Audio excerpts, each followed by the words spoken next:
how much did this feel like a missed opportunity for you guys to take a commanding 2-0 series lead? And what did St. Louis do so well that made it so difficult for you guys to generate high-quality chances?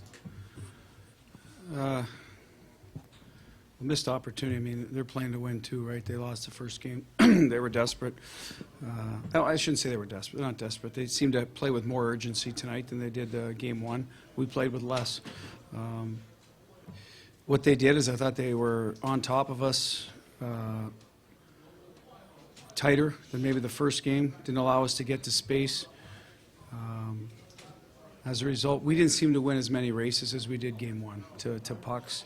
Some of that's on us. I don't think we managed it well enough. I think we got spread out all over the ice. So give them credit for being tighter than us and getting to pucks first.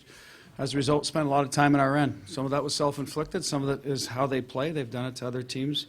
So give them credit for playing their game well. Left side, front row. Bruce, do you have any update on Grizzly, and what did you think of that hit? No, he got he got hit from behind. I mean, that what was called. His head got driven into the glass. So he went to the hospital to get some tests and never returned, obviously. So we're still waiting for an update. Front right, EJ. Coach, what are some of the problems that you face when you lose a defenseman that early in the game and you have five and you have different partners? What goes on the bench? Well, yeah, the partner chemistry, I think this year, as a result of a lot of guys in and out of the lineup, that part I think we can overcome. Guys are used to playing with different guys. But losing, the 16 minutes of Grizz's time, good puck mover, guy that can break down a forecheck when he's on. And that was clearly, a strength of theirs tonight and a weakness of ours, breaking pucks out. So that's where we missed him the most, I felt like. Him back on pucks.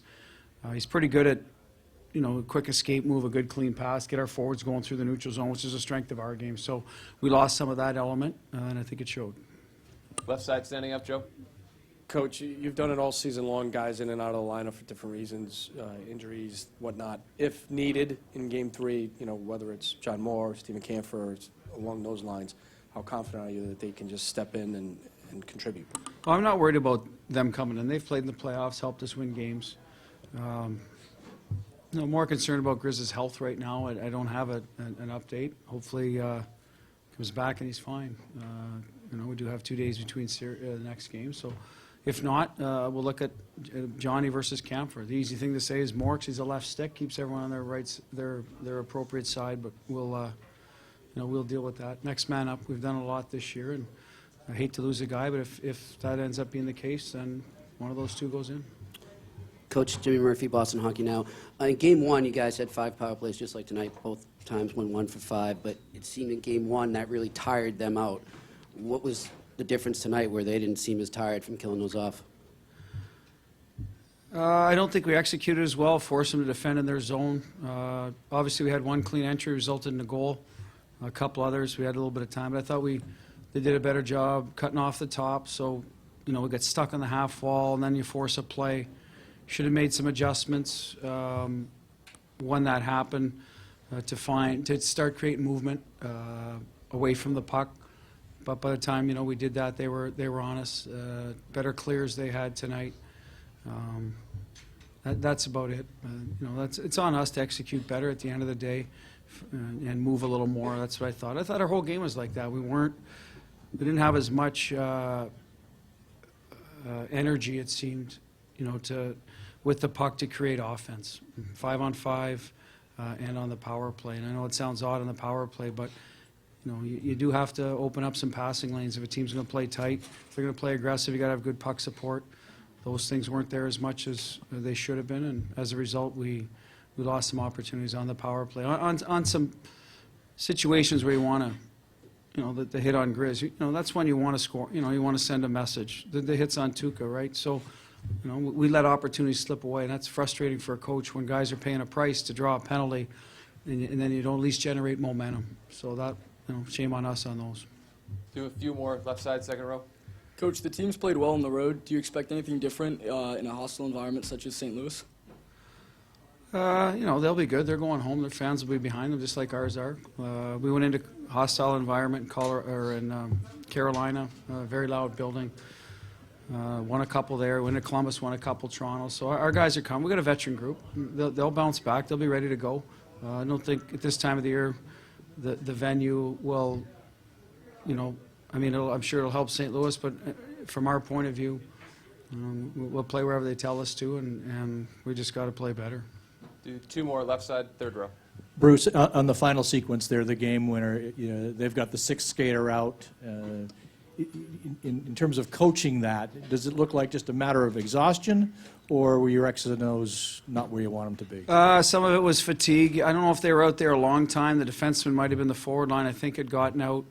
I think you just, it's a screenshot from the point. We didn't get in a shooting lane. The extra guy usually goes somewhere towards it was a defenseman in front, Pietrangelo, I believe, was the one screening the goalie, so they have some movement. We didn't tie. I think it was more about the shooting lane. They passed it by us up top. They formed a high triangle, so trying to think, it was Coyle, Johansson, and Heinen, not guys that kill penalties regularly, so some of that had to come to them quick. They made a good play. I think the breakdown to me was before that, obviously. We didn't manage the puck well for even the shift before. We just weren't able to, it was get it out, change type of mentality, and it snowballed on us. Last question, right side. Coach, thank you for your patience. Blues' strength is their end zone play, and after shot they are going to give a lot of continuous pressure. What are you going to do to avoid that and break that end zone play? Well, we know that they like to protect pucks down. We got to close quicker originally so it doesn't go low to high, create some turnovers there. I thought we did a good job getting in shooting lanes most of the night. There were a lot of off-net opportunities. And then obviously, you got to collect or rebound those loose pucks.